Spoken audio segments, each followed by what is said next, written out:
إلا الذين آمنوا وعملوا الصالحات وتواصوا بالحق وتواصوا بالصبر. الله أكبر.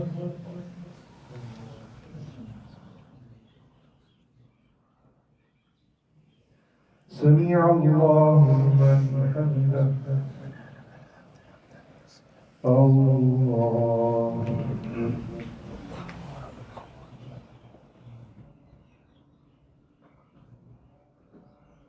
الله أكبر. الله أكبر.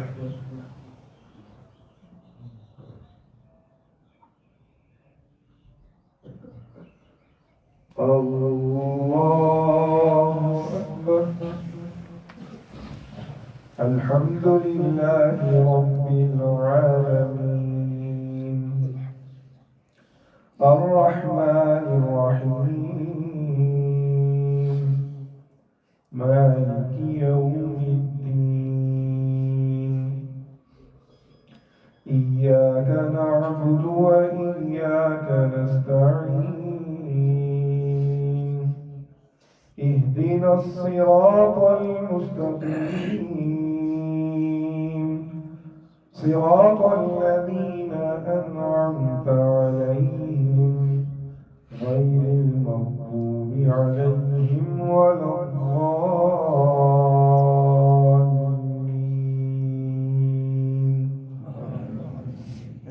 إنا أعطيناك الكوثر فصل لربك وانحر إن شانئك هو الأبتر.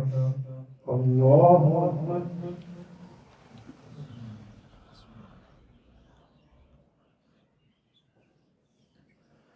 سمع الله لمن حمده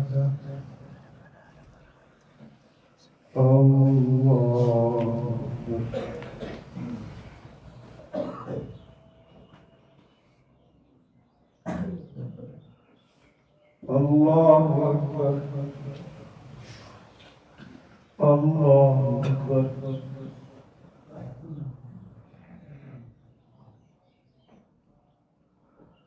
الله أكبر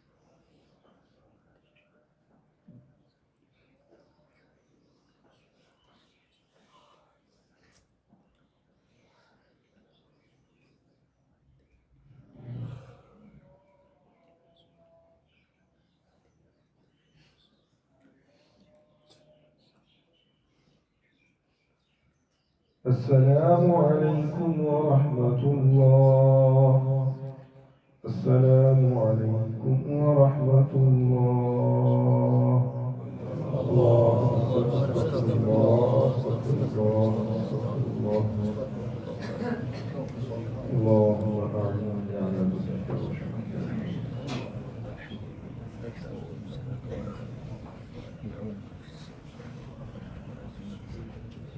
آمين. الحمد لله رب العالمين والعاقبة للمتقين والصلاة والسلام على سيد الأنبياء والمرسلين. ربنا آتنا في الدنيا حسنة وفي الآخرة حسنة وقنا عذاب النار. ربنا ظلمنا أنفسنا وإن لم تغفر لنا وترحمنا لنكونن من الخاسرين. یا اللہ کریم جمعۃ المبارک کی اس حاضری کو اپنی بارگاہ میں شرف قبولیت عطا فرما. یا اللہ ہم اپنے تمام گناہوں سے توبہ کرتے ہیں, معافی کی طرف جا رہے ہیں, اللہ معاف فرما دیں. یا اللہ حقوق العباد کی کبھی سے جو حد غلطیاں ہم سے ہوئی, یا اللہ معافی کی طرف جا رہے ہیں, اللہ معاف فرما دیں. یا اللہ حقوق العباد کی تلافی کرنے کی توفیق نصیب فرما دیں. یا اللہ کریم ہمیں اپنے راستے پر چلا دیں. یا اللہ شیطان کے راستے سے ہمیں بچا دے. یا اللہ رمضان المبارک کی برکات سے ہمیں محروم نہ فرمانا. یا اللہ کریم رمضان المبارک کی برکات سے خوب استفادہ کرنے کی توفیق عطا فرمانا. یا اللہ ہمارے معاملات میں ہمارے لیے آسانیاں پیدا فرما. یا اللہ مشکلات سے ہماری حفاظت فرما. یا اللہ تنگیوں سے, پریشانیوں سے, نزاعات سے, اختلافات سے, خاندانی رنجشوں سے ہماری حفاظت فرما. یا اللہ ہمیں ایک احسن معاشرہ نصیب فرما. یا اللہ ہمارے ملک پاکستان کی حفاظت فرما. یا اللہ افغانستان کے ساتھ جو رنجش ہے, یا اللہ اس کا خاتمہ فرما. یا اللہ دونوں جانب مسلمانوں کا خون بہ رہا ہے, یا اللہ حفاظت فرما. یا اللہ صلح کی کوئی سبیل پیدا فرما دے. یا اللہ داخلی استحکام دونوں ملکوں کو نصیب فرما دے. یا اللہ آپس میں دست و گریبان ہونے سے, یا اللہ کو اجتناب کرنے کی توفیق نصیب فرما دے. یا اللہ ہماری دعاؤں کو محض اپنے فضل و کرم سے قبول فرما دے. وصلی اللہ علی نبی الأمي الكريم وعلى آله وأصحابه أجمعين برحمتك يا أرحم الراحمين.